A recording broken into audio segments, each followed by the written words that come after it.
Hi everyone, সবাই কেমন আছো? আশা করছি সবাই খুব ভালো আছো আর আমিও খুব ভালো আছি।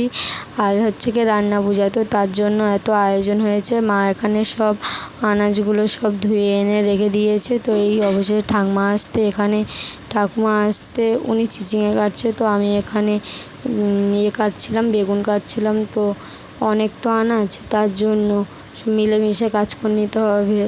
আর এখানে সত্যি কথা বলতে অল্প জিনিস দেখা যাচ্ছে, কিন্তু এখানে প্রচুর সবজি আছে এখানে। আর যাদের রান্না পূজা আছে একমাত্র তারাই জানে কত কষ্ট হয়। তো এদিকে সব দুজনে মিলে কুমড়ো কাটছি, মানে সব কিছু মিলে। মা এদিকে মশলার জোগাড় করছে, তো মিক্সিতে মশলা করবে, তো আর শিলে তো অনেক কষ্ট হয়, প্রচুর আদা চন্দনী অনেক টাইম লাগে, তো তার জন্য এখানে সব জোগাড় হচ্ছে।